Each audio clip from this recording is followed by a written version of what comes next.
Hello, everyone. Welcome to this conversation on the rise of the religious right.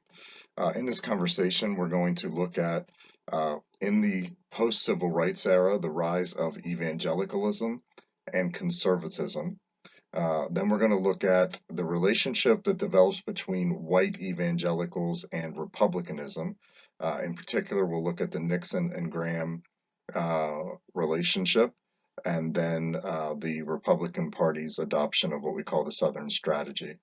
And then lastly, we're going to look at the religious right itself, the formation of the religious right, the involvement of the moral majority in that, the election of Ronald Reagan in 1980, the principles of the religious right, and the religious right and its relationship with minorities. So I want to start by asking the question, why evangelicalism? Why would evangelicals be so strongly associated with the religious right? And what is evangelicalism in the first place? What are the values of it, and what does it stand for, and why is it important? Jemar Tisby said evangelicalism in America exploded during the 1970s and 1980s. The Jesus movement inspired a generation of college-age Christians to devote their lives to religion. President Jimmy Carter described himself as a born-again Christian and taught Bible study at his church. Newly formed evangelical megachurches like Rick Warren's Saddleback Church in Orange County started cropping up. Hal Lindsey's The Late Great Planet Earth sold 28 million copies. Evangelicals so captured national attention that Newsweek magazine dubbed 1976 the year of the evangelical. So there is, according to Tisby, a sweeping movement called evangelicalism in the 1970s and 80s. It grows tremendously in that period. Um, Now, that movement had a set of principles that were certainly the foundation of it, but we shouldn't think that evangelicalism just emerged in the 1970s, because it did not. Evangelicalism has been around for centuries. Um, we also should not think that evangelicalism should be associated with a particular denomination or group of people.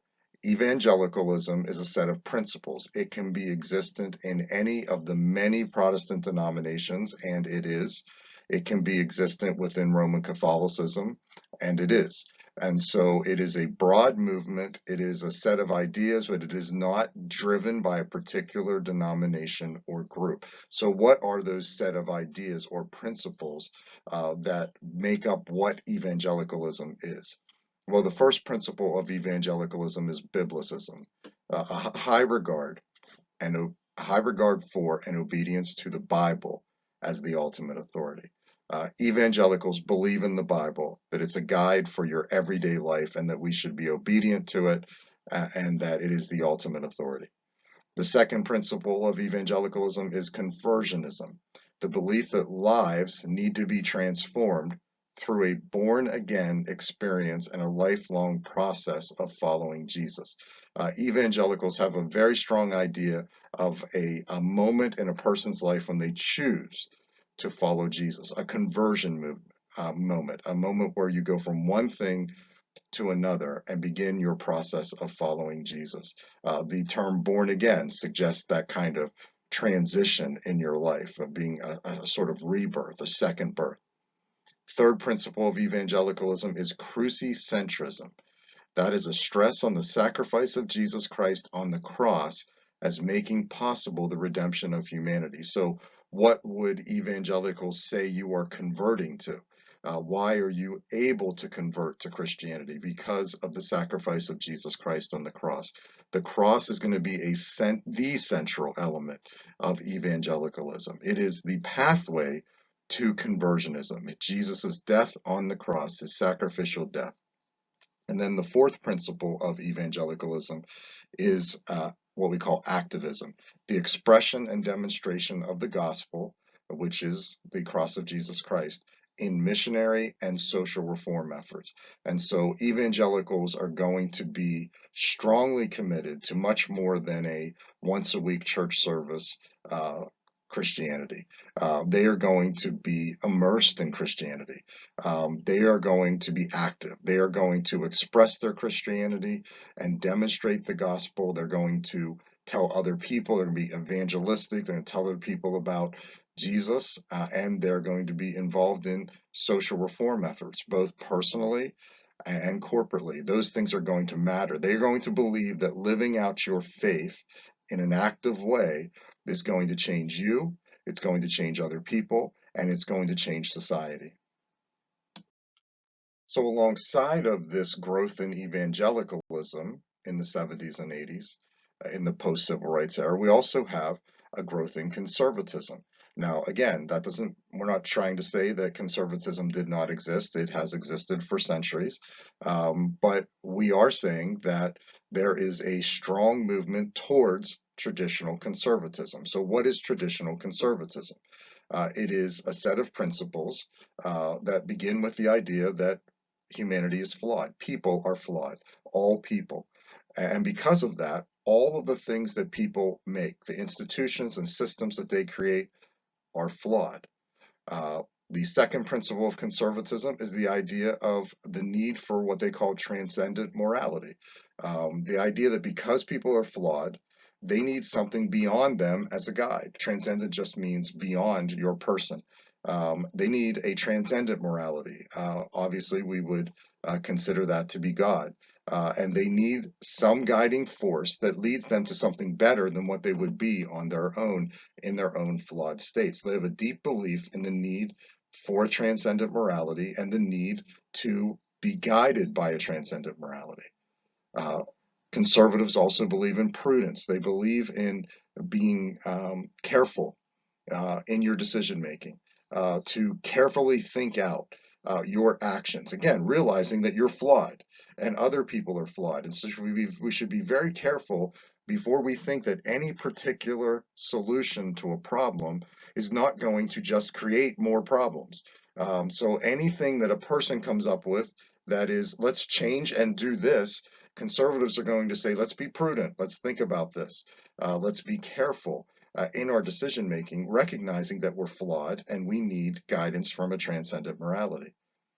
Fourth, conservatives believe in variety. They believe people are different and they are going to be strongly opposed to any attempt to make people all the same. They're going to believe in variety of people in the sense that all people are made by God. They are equal in the sense that they're all flawed, but they're also very different from each other. And in their uniqueness, we see beauty and we see value and we see the goodness of God's creation. And so they would resist any attempt to try to make everybody the same. They would say it's healthy to see variety in people. That doesn't mean they would argue to treat people unequally. They would just say that people have within them variety, and that's a good thing. And then lastly, conservatives believe in the principle of order. The idea of being very careful in promoting an ordered and stable society. That's their objective. They're going to be very careful when it comes to experiment or change, and they are going to desire order and stability. Again, guided by that transcendent morality, with a sense of prudence and with a sense of the flawed nature of all people. So these two ideas, evangelicalism and conservatism, are going to both be on the upswing in the post-civil rights era. And that's very, very important. And as you can see, when you look at the two sets of principles, you can see areas in which those two sets of ideas would be comparable to each other, and they would be you could see the potential that conservatives might agree with a lot of what evangelicals are saying, and evangelicals might agree with a lot of what conservatives are saying. But it's very important to understand that there was no cohesive existing group politically to draw them together. Democrats certainly weren't all evangelicals. Republicans weren't where all evangelicals were. Conservatives were in both the Democratic and the Republican Party. There was no cohesive place politically where these sets of principles, evangelical and conservative, could be found. And so the question I ask is we look at how both evangelicalism and conservatism ends up drifting into a political party, the Republican Party. Why republicanism? Why the Republican Party? Why would we see ultimately the formation of the religious right be something that really occurs within a particular political party, and why in particular the Republican Party? So Michael Steele, who was at one time the chairman of the Republican Party, said a few years ago, for the last 40 plus years, we had a Southern strategy that alienated many minority voters by focusing on the white male vote in the South. And so you have to understand the context of what Steele is saying. So there were a large number of white evangelicals in the South, conservatives as well, who were disaffected in the 1960s by the civil rights movement, by the events of the tremendous upheaval and transition of the 1960s, by the Black Power movement, by the creation of the welfare state, by the increase in government power, and all sorts of things. And the Republican Party targeted those people, especially white, male, uh, conservative evangelical voters from the South. And so the answer to the question why republicanism is because republicanism decided to move towards these two things. They made a conscious effort to adopt policies and strategies that would appeal to white evangelicals and to conservatives. Notice also I said white evangelicals. So there's also going to be black evangelicals, but black evangelicals are not going to move towards the Republican Party, and that's going to be important to understand. So this movement of conservatives and evangelicals towards the Republican Party is going to involve several elements, and one of those is the relationship between President Richard Nixon and Billy Graham. Richard Nixon, Republican president, elected in 1968, reelected in 1972. So he's the first president in the post-civil rights era, and he's a Republican. Billy Graham, the unquestioned leader of evangelicalism, the spokesperson for evangelicalism in America. And so those two are going to end up becoming very, very good friends. And their friendship is going to be built around certain things that they held in common as far as their beliefs. One is anti-communism. Richard Nixon was strongly anti-communist. Billy Graham was strongly anti-communist.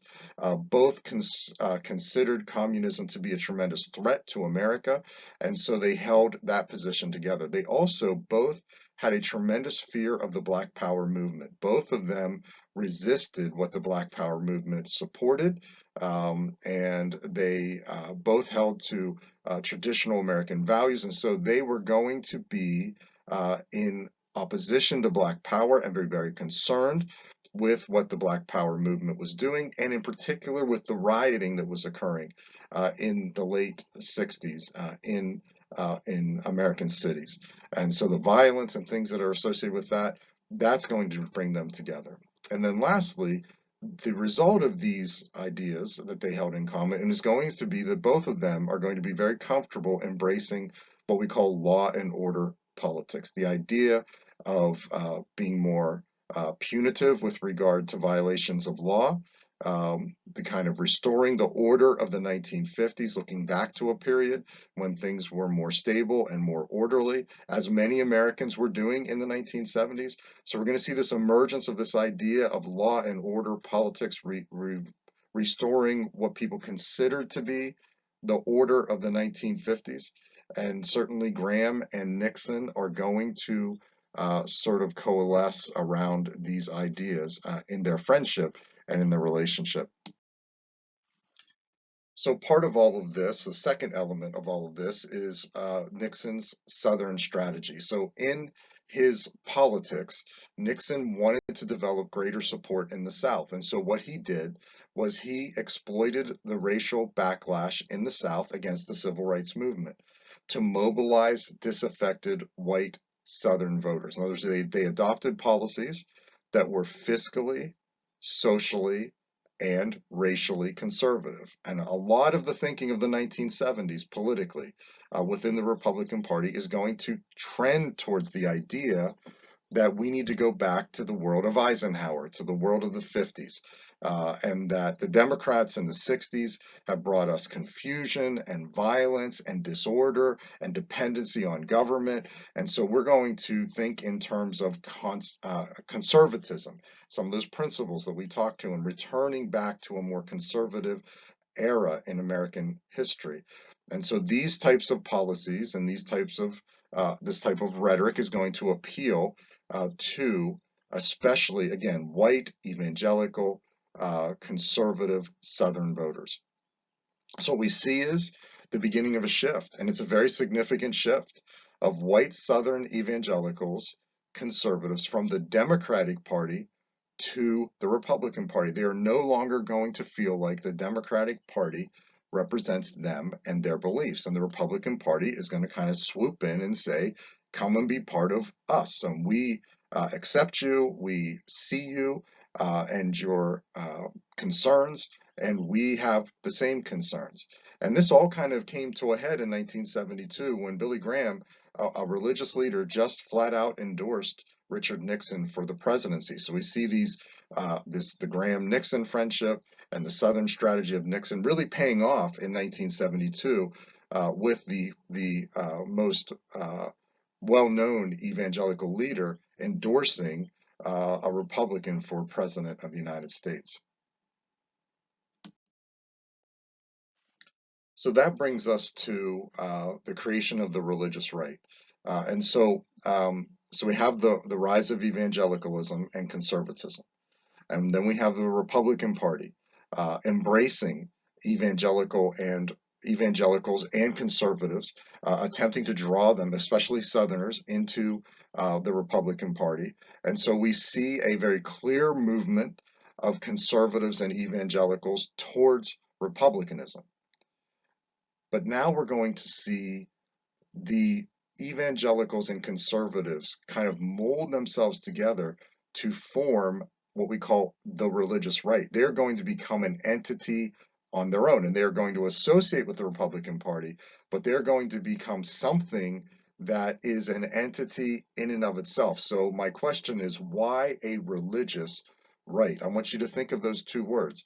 The word right is really reflective of a political idea, and that is you have you have conservatives on the right, and you have liberals on the left. You have people in the middle, and so the word right in this context is conservatism.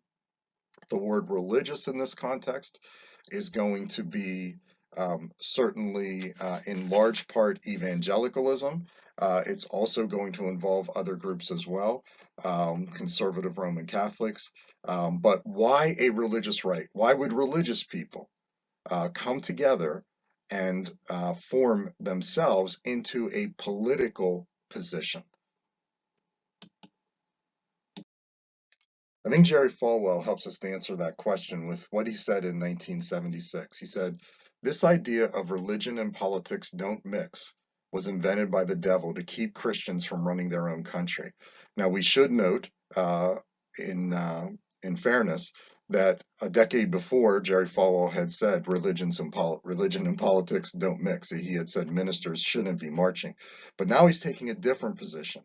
And he's taking a strong position and saying that idea was invented by the devil to keep Christians from running their own country. And I think there's a couple things there that are very important. There's the idea that Falwell is saying Christians want to be part of running their country. And then there's this idea of it being their own country, that it is a Christian country and Christians ought to be influential in running it. And we have not been doing that. And so what we're going to do is we're going to form ourselves into a movement that influences the running of the country. So why a religious right? Because religious people decided they wanted to influence politics and they wanted to influence the future of the country. So how did the religious right form? What occurred to form the religious right? Well, the first thing we need to understand is what the catalyst was. A lot of people have said through the years or believed that abortion, the 1973 Roe Wade decision to legalize abortion in the entire country, was the catalyst, but it was not. And the evidence is very clear on that historically, that it was a slow process for evangelicals to come around the idea of being anti-abortion. That does occur. It does become the seminal idea, and it is today probably the seminal idea of the religious right. But the actual thing that got the religious right in that caused the formation of the religious right was the Green-Connolly decision in 1971 that we've already talked about, which took away tax exemption status from schools that discriminated racially. That is the idea, because many of those religious leaders that are going to be part of forming the religious right were also leaders of some of those schools that were losing their tax exempt status in the 1970s, because the government then was pursuing that policy that Green-Connolly made illegal in 1971. And so it's not abortion. The catalyst is actually an issue involving race. So we should understand that. It's not the only issue. There is this broader context, as we've been saying, that there's this desire to go back to the 50s. And there's some good reasons to go back to the 50s, and there's some bad reasons to go back to the 50s. But in general, it's this sense that too much change occurred in the 1960s. Part of that change was racial change, and that people were resistant to. But there were other things like the war in Vietnam and the creation of the welfare state that people are going to say we need to push back from and go back to what the world looked like in the 1950s. So with all of that in mind, in 1979, Jerry Falwell formed a political movement called the Moral Majority. So you have a religious leader, the pastor of a very prominent church in Lynchburg, Virginia, also the head of a Christian college. He's going to come together with other leaders and form a political movement. And that political movement's objective was to be pro-life. Again, by this time, now abortion is an issue that matters to people. To be pro-family, so you see these conservative values and evangelical values, pro-moral, and pro-America. And so there's this idea that the blending of morality and America into one thing, the blending of conservative principles, the blending of evangelical principles into a set of ideas that are going to be the idea of the moral majority. And that is that most Americans think these things, but they don't come together and form into any kind of political movement, so they end up having no influence. So what Falwell is doing is he's saying we're going to come around these ideas because the majority of Americans hold to these ideas of basic morality. And so we're going to form an organization that makes us influential now in the political environment and in the political world. And so this movement's going to be made up of a lot of people, but there's two really strong groups within this movement, and that is white evangelicals. Again, white evangelicals, not black evangelicals. And that's not to say that black evangelicals aren't moral. They're just not going to form into this moral majority to the extent that white evangelicals are. Obviously, some black evangelicals will be part of this. But white evangelicals are going to be the group that's going to go all the way into the Republican Party. Then black voters, generally speaking, evangelical or not, are generally never going to embrace the Republican Party anywhere close to the way white evangelicals will. So you're going to have the white evangelical element of the religious right, and then you're also going to have the conservative Roman Catholic element, especially because of the issue of abortion. Becoming an organization that's pro-life is going to be critical for drawing Roman Catholics in, because that's historically a strong issue for Roman Catholics. So the initial success of the religious right, this mobilization of people around these principles, is the election of Ronald Reagan in 1980. Reagan was successful with evangelicals because he courted a relationship with them. He tried to identify with them. He said, I believe in what you believe in. He said, I believe in your agenda. I'm for states' rights. I'm pro life. I'm for what he called Milton Friedman economics, which was the idea that we're going to reduce taxes, we're going to reduce regulations, we're going to reduce federal government programs, give people more freedom to live their lives, and again, get rid of much of the stuff that happened in the 1960s. Again, this go back to a period before the 1960s. He's also going to be strongly anti-communist. And so these things are going to appeal very, very much to white evangelical voters and to other people within the religious right as well. Also going to appeal to conservative Roman Catholics. You're going to see a big shift within Roman Catholicism towards Reagan. They called them the Reagan Democrats, working class Catholics, a lot of them who came over into the Republican Party as a result of Ronald Reagan. Reagan also supported policies on issues involving minorities that were acceptable to white evangelicals. He supported the return of Bob Jones University's tax-exempt status. He was anti-welfare. He wanted to overturn the social programs that the Democrats had created. He wanted to prosecute a war on drugs. He also instituted Martin Luther King Day and appointed a number of Black Americans to his administration. So there's a variety of positions that he held, but in general, the types of positions that Reagan took on minorities were acceptable to white evangelicals and to conservative Roman Catholics.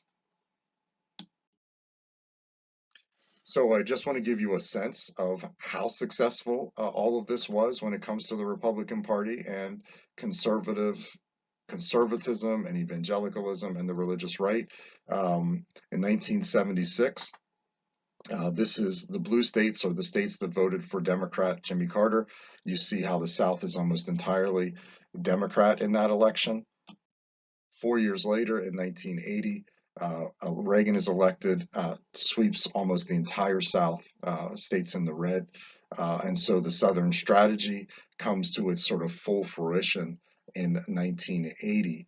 And we see the religious right and the strength of the religious right, especially in the South, transforming the power of the Republican Party politically.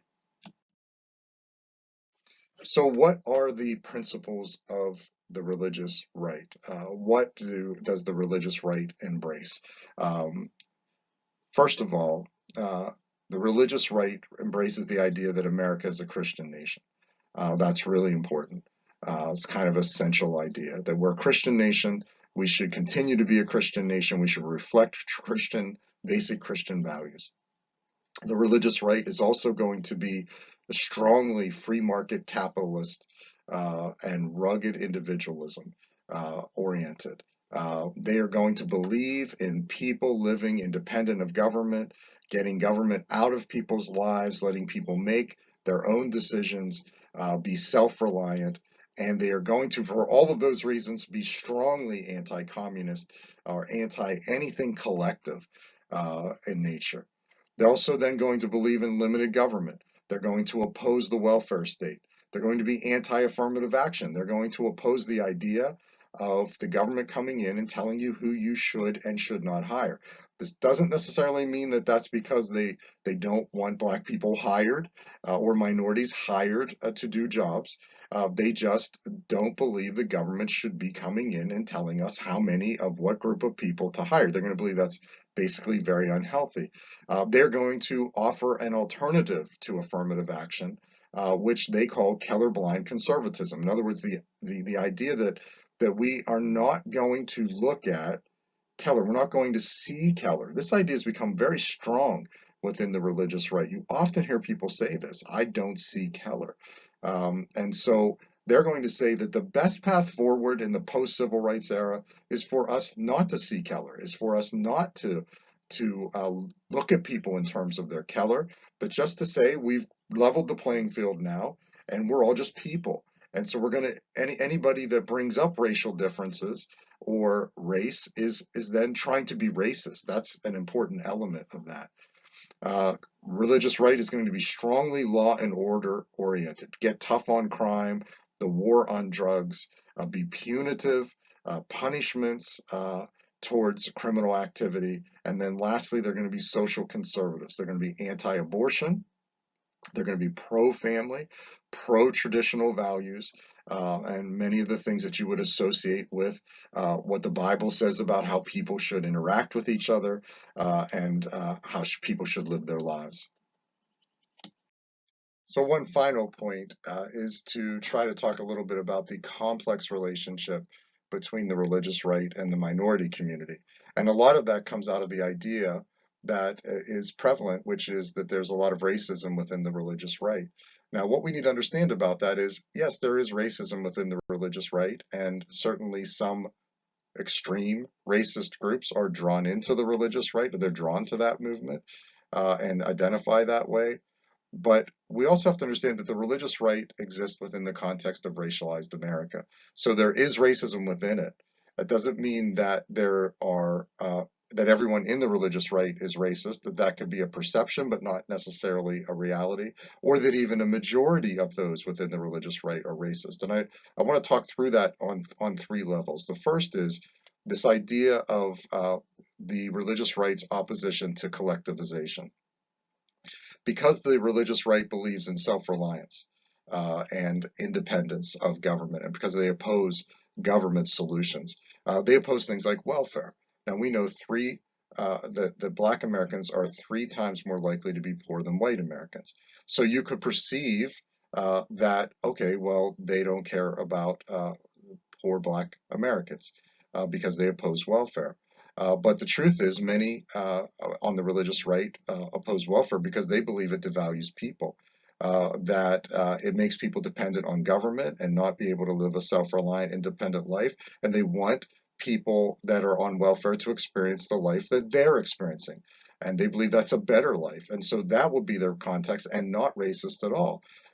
We should also realize that many people in the religious right are some of the strongest people when it comes to being involved in compassion ministries and ministries that serve the poor and vulnerable in our society. And so we have to see that context. The issue of color blindness. Obviously, some people are going to think saying that we don't see color could be racist. It could be a way to say, yeah, wait, I don't see color. But the truth is, I'm at advantage and I like it that way, and I don't want that to change. The other side of that is to recognize that um, opposition to affirmative action may be, and many people in the religious right would say, it's because affirmative action devalues a person, that people are individuals and they shouldn't be looked at based on characteristics that associate them with a group, like race. And so they shouldn't be given a job based on what color their skin is. That devalues that human being. And so they're not opposed to a minority getting a job, they're opposed to any person getting a job because of that particular characteristic. And so there's going to be a strong element of that. Again, the perception, and then there's also the perception can be not not a clear understanding of the reality. And then lastly, the effects of law and order politics. So obviously that can be viewed as racist. You can say, well, the religious right just wants to lock up all Black people. But the reality is that many in the religious right genuinely believe that laws, as they have a strong sense of the importance of law, would decrease crime and incarcerations. That law and order, tough on crime policies would decrease crime and lower the number of people incarcerated. Now we know it's had the opposite effect, so it creates this perception. But that doesn't mean that that perception is completely accurate. Now, could all of these things include elements of racism? Absolutely, and we need to understand that. I'm going to just close with this story about an evangelical church that I think it really helps us to understand this. There's a white evangelical church on the border that was politically very supportive of the wall. to keep refugees and illegal immigrants out. At the same time, they were running a ministry for refugees that had come across the border and were in need. And so you see both of those elements here. So we need to understand the religious right and their complex relationship with the minority community in its context. There are many good reasons for people to think uh, uh, negatively about the religious right and their positions with regard to minorities, but there's also more to the story than that. So in this conversation, we've looked at the rise of evangelicalism and conservatism. We've looked at the relationship between white evangelicals and republicanism.